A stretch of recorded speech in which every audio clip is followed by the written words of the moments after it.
Most of the time, people who own electric vehicles are going to be charging with level 2 AC charging, use the onboard charger built into the car.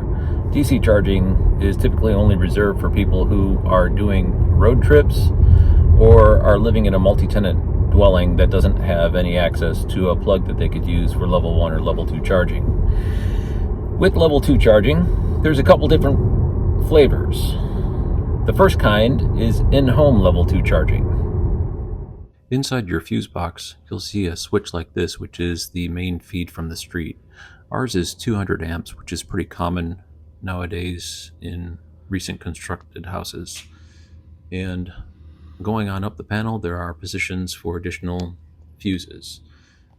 We have a car charger listed there and a Tesla charger, which if you look at the fuse panels is 60 amps and 50 amps respectively. Now, because of continuous feed, you have to cut that by 20%, so it's a 48 amp and a 40 amp. This is the NEMA 1450 outlet, which is labeled car charger. You can plug any level 2 charger in there you wish, and our level 2 Tesla wall connector. There's public level 2 chargers like this one, probably the most common provider of hardware for level 2 public chargers is ChargePoint. The way these works is these pedestals will communicate with a gateway in the facility that's hosting the chargers that will communicate on the internet to ChargePoint's network in order to accommodate payment. And you interact with the screen, typically through an iPhone. Through a cell phone or whatever app you have. I keep my ChargePoint card in my Apple Wallet and scan the near field. It releases it and starts to charge. Very simple. Problem here is that you need to have a network like ChargePoint in order to have a payment authorized credit card transaction occur that opens up you to requirements for PCI standards and audits, which is the credit card industry's policy for ensuring privacy with the use of credit cards. There also has to be an LCD interface for the person to work with, and the charging hardware then becomes more complicated. However, there is a third kind of level 2 charging, and it's kind of a sleeper. Most people don't actually know about it, but it turns out once electrification of mobility is completed, this type of level 2 charging will likely have the most number of plugs.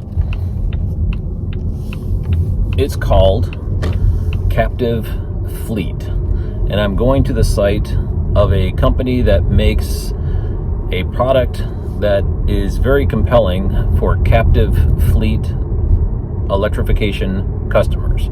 They're called Atom Power. Atom Power is located in North Carolina, is on the list of federal vendors to supply EVSEs to government federal fleets.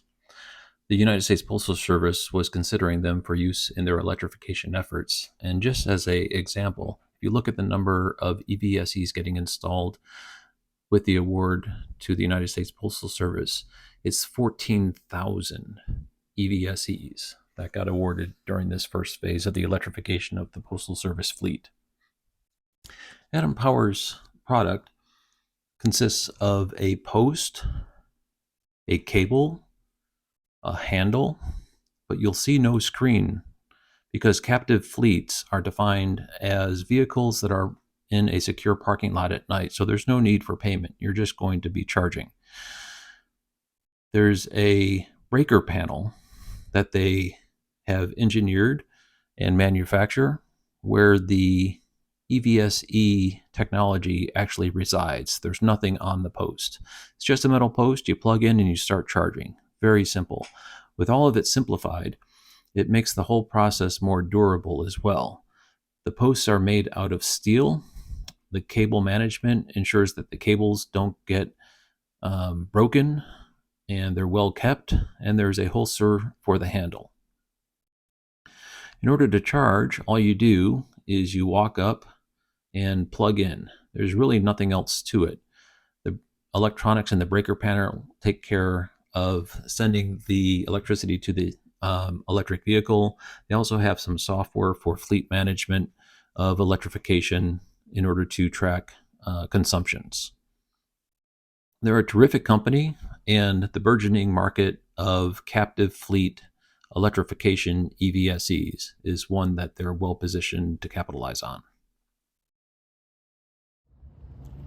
I think when all is said and done with the electrification of mobility, locations that are providing electrification to captive fleets, like delivery vehicles associated with UPS, USPS, FedEx, and Walmart, and every other possible delivery vehicle out there, service vehicle out there that needs to be electrified at night, is going to account for the vast majority of EVSEs throughout the United States.